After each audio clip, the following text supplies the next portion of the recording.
Hello, dear colleagues. I'm very glad for having this opportunity to present our experience with development of National Epilepsy Surgery Project in Armenia. Before start, I'd like to introduce my country very shortly. Armenia is a small country with 3 million inhabitants located in the southern Caucasus, surrounded by Azerbaijan, Turkey, Iran, and Georgia. By World Bank classification, it's classified as upper middle income country, and GDP per capita is $4,680 in comparison with one of the richest countries located in Europe, for example, Switzerland. It's 20 times less, and total expenditure on health per capita is 10 times less in comparison with the same Switzerland. Having said this is just to emphasize how challenging was our way to establish this high-quality medical service in Armenia. And this development was possible only on the basis of a strong collaboration and friendship with our Bulgarian colleagues working in St. Ivan Rilski University Hospital in Sofia. And we strongly believe that this is a model of successful cooperation, and it can serve as an example for other developing countries. This is our members from each side, 5 members each, thanks to good relationship of whom it was possible to implement this project in Armenia. Everyone knows that epilepsy surgery was proven to be the effective method of treatment for selected group of patients, but I'd like to mention a survey which was done in 2006 by International League Against Epilepsy, WHO, and International Bureau of Epilepsy that showed that availability of epilepsy surgery in developing countries is just 13% in comparison with 66% for developed countries. So we see that the lack of well-established epilepsy centers in the country, lack of well-trained team, and lack of equipment may delay this very important treatment for patients. With the current statistics, we all know that epilepsy prevalence is 5 per 1,000. Estimated number of people with active epilepsy is about 15,000 people at any given point. Among them, 30% are drug-resistant cases, and half of them are potential candidates for epilepsy surgery, meaning that we have in the country about 2,000 potential epilepsy surgery candidates. Here are some numbers, how many pediatric and adult neurologists are working in the country. And at Arapkir Hospital, where I work, we have about 3,600 pediatric epilepsy patients. We had a very good relationship with different countries before starting this project, but it became possible only with our Bulgarian colleagues from 2014, when we started to refer our patients, difficult to treat patients, for surgeries to St. Ivan Rilski University Hospital. During 2 years period, we referred 6 patients and most of them were operated there successfully. Inspired by this success, we decided that we want to have this treatment method also locally in Armenia. But for that, we of course needed careful supervision from our Bulgarian colleagues. And now I'm going to present you how it happened. Along with that, we got donation from the Rowe Foundation located in America, our first 32-channel video EEG machine that helped us to perform long-term video EEG recording to record seizures that was absolutely necessary to start epilepsy surgery program. In 2019, when we moved to the new, very well renovated building, where we tried to keep absolutely all international standards, we had enriched our equipment by 4 new video EEG machines, included also 64-channel video EEG machine that was planned to use for stereo EEG. Another hospital, adult hospital at that time, got new first 3 Tesla EEG machine. And thanks to good collaboration with radiologists working there, we established first epilepsy protocol in 2016. Starting from that time, starting from 2016, our colleagues visit our centers once per year to perform surgeries on site. This is the same surgery team, 2 neurosurgeons from Bulgaria and 1 local neurosurgeon. Later, another young neurosurgeon was also included in the team. Along with that, we were referring our patients to St. Petersburg for PET scans, and some surgical samples were sent also to Erlangen for histological examination. So the epilepsy surgery program was delineating at that time, and we decided to take patients up to 40 years who had drug-resistant lesional epilepsy. Absolute necessity was to perform detailed analysis of seizure semiology, to make ictal video EEG recording whenever it was possible on drug withdrawal or on decrease of drug regimen, to have 3 Tesla MRI with epilepsy surgery, with epilepsy protocol. In case of discordant data, to have also PET examination and to fuse it with MRI to see whether focus is concordant with MR data. Recently, we have also started neuropsych evaluation, again with the help of Bulgarian neuropsychologist who was monitoring our results very carefully. And in case of necessity, it was also possible to send MR for MRI post-processing to Bulgaria. This is how it looked in practice after getting detailed history and analyzing the data we got. We were organizing video EEG monitoring. It may last 24 to 72 hours to record seizures, later to do epilepsy protocol, 3 Tesla MRI to catch and to see the lesion. In case of discordant data, as it was already said, to have PET examination, to fuse it with MRI, if it's needed to go for post-processing, and later on to discuss all this data during online conferences with both teams, and to select cases that can be operated either there or here.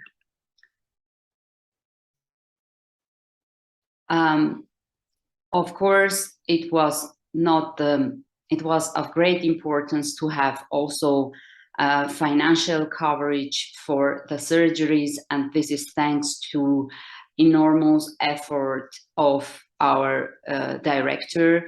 So approximate price for surgery is about 500 euros, and the selected groups with disabilities and with a certificate of poverty may have full or half coverage by government. This is our roadmap. You see that we have started in 2016 with first surgeries at place, and then already on 2017 we had our first awake craniotomy, and I will present this case later. We performed first time in Armenia intraoperative neuromonitoring, and it was very feasible and affordable to have this in the country. We plan to have it also sooner, the machine. And later in 2021, first time we did PET scan in Armenia and VADA test. And this is a dream to have stereo EEG in 2023. Now I'm going to share our results from this time period, 2016-2022. We operated on 28 patients, 14 females, 16 pediatric patients who had focal lesional epilepsy. You see that we had video EEG long-term monitoring in all of them, and in 89% it was possible to have ictal recording. Almost in half of them we had PET scan. Neuropsych evaluation was possible in half of them, and the mean follow-up period is 2.5 years. Epilepsy onset was from 1 to 19. You see that the mean duration is quite long, 10 years, the mean duration of epilepsy, meaning that many patients are suffering for all those years because of lacking of this treatment method in the country.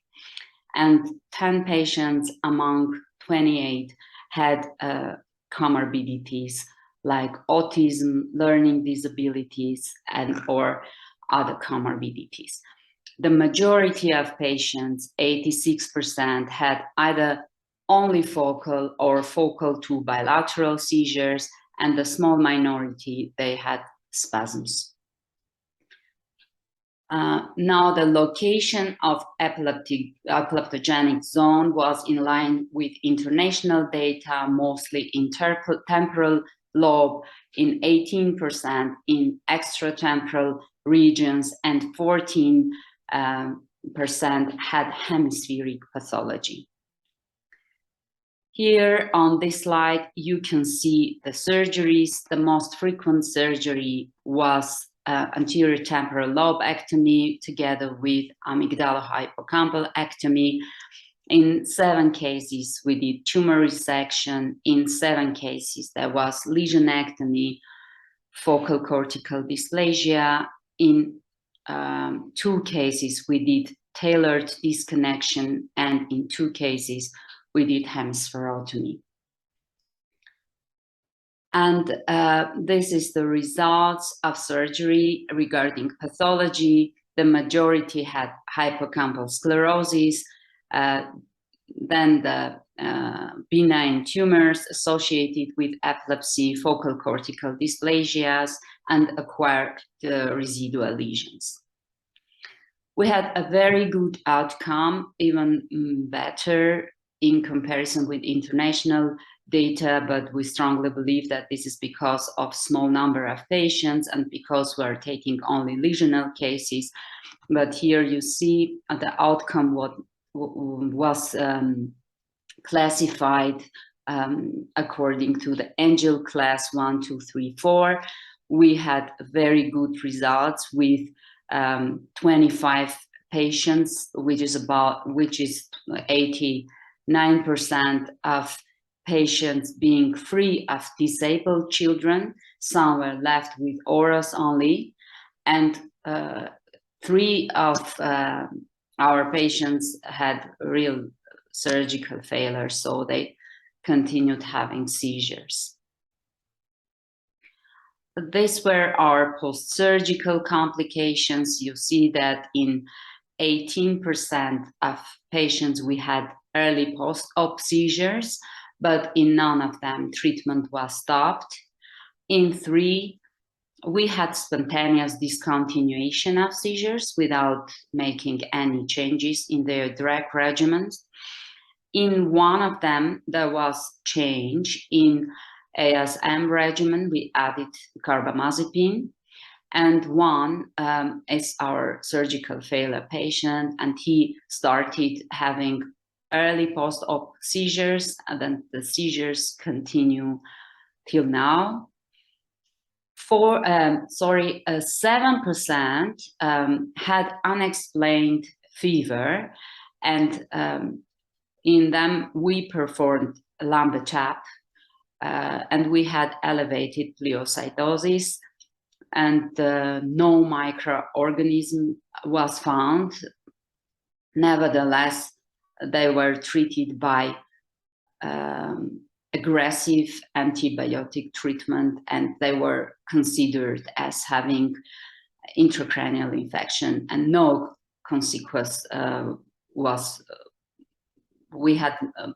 it went without any complications. So those patients are doing very well, actually. In 1 patient, we had skin infection, staphylococcal skin infection on the pin insertion site. And 2 patients had increased intracranial pressure, 1 very early after surgery, and all the signs were stopped after Lambda-CHAP, and the other one with large talar disconnection developed signs of intracranial pressure already after the discharge, and we were forced to put ventricular peritoneal shunt. But the patient is now seizure-free 6 months after the surgery, and doing very well in terms of shunt as well.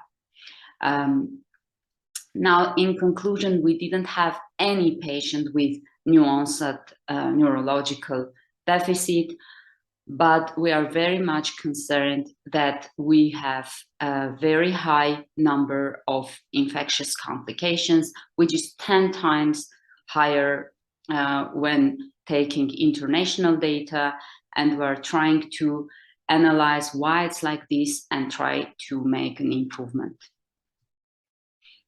Now I'd like to present you 2 cases. This is the first case of awake craniotomy in Armenia that was done very successfully.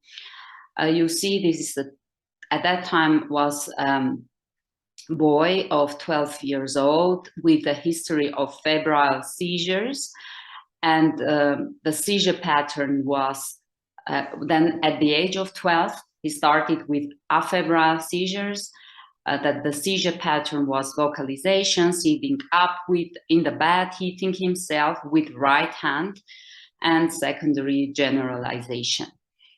He had full control on carbamazepine, but parents were prone for surgery. They flight to Moscow, then the surgery was not recommended. They went back, and they are very much concerned why their child is getting carbamazepine for so long. And finally, after discussion, this case during our online conferences, it was decided to perform this tumor removal with the control of neuromonitoring, which should be done on awake state of the patient, to check the eloquent areas and to resect the tumor completely if it's possible. Here you can see this patient is lying on opposite table with open craniotomy, and the surgeon is stimulating the eloquent area, where I am testing him with special tests during surgery. And one of the guys, who is making this recording is just asking this patient to make a like, to show the thumb up, just to prove that child is conscious.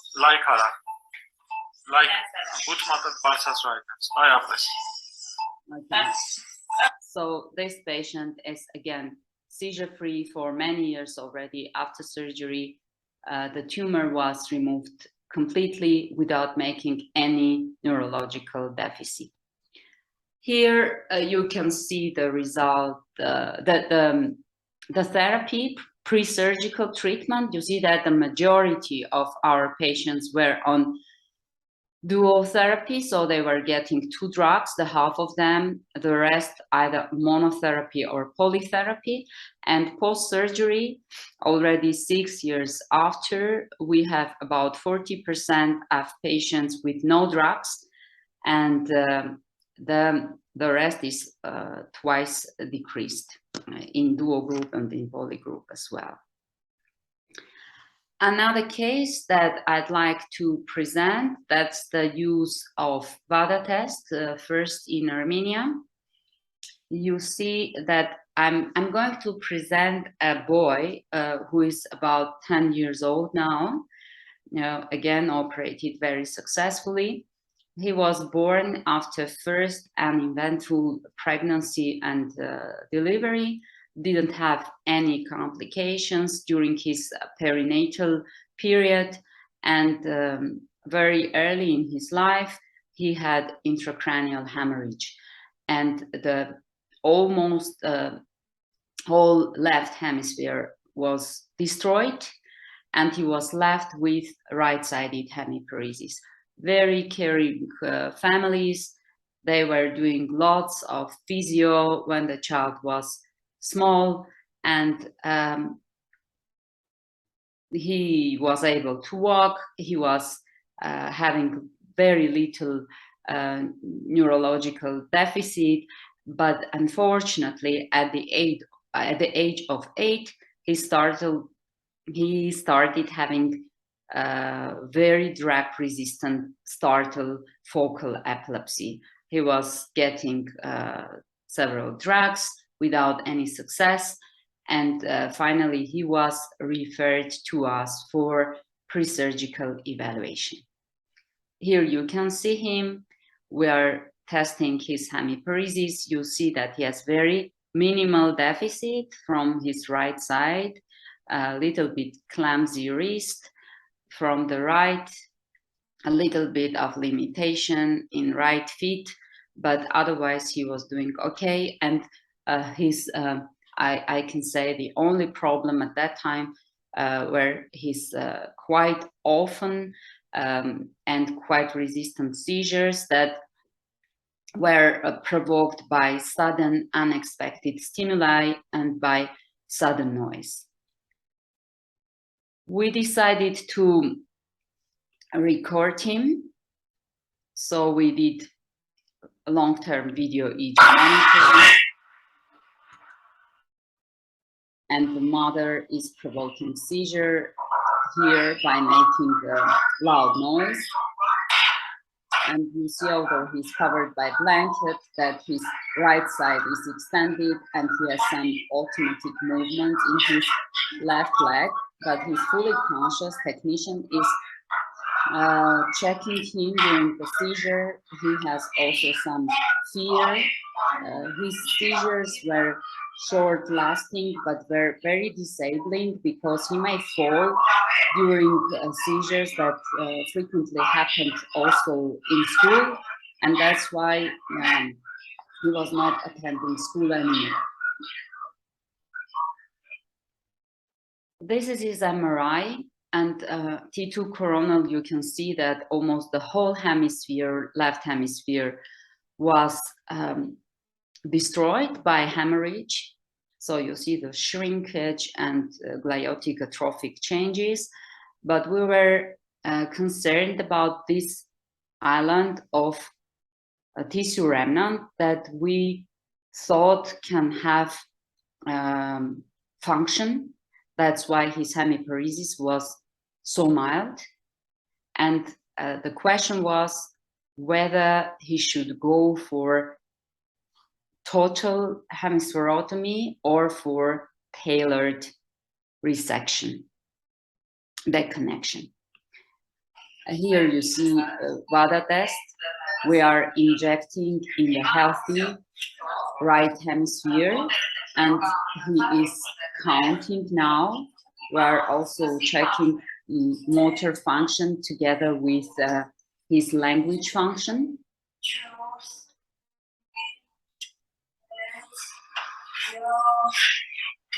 He's stopping counting, so he has weakness in his left arm, but his right arm is still extended. So the performance of VADA test also guided the decision about what type of surgery should be done. And at the end, our chief neurosurgeon decided that he's going to do intraoperative check of this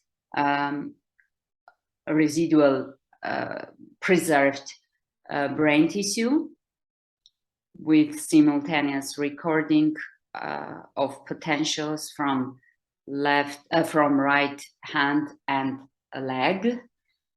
And finally, it was decided to keep this area of the brain unchanged.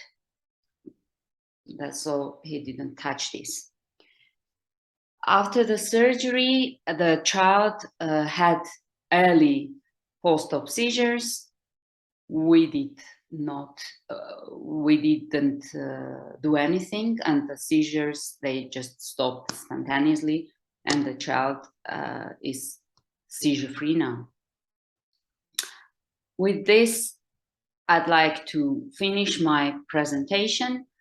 I'd like very much to thank all people who contributed to realization of this project. My sincere thanks go to our Bulgarian friends, without whom it will never be possible to implement this project. And I thank you for your attention, and I'm ready to take questions if there are any.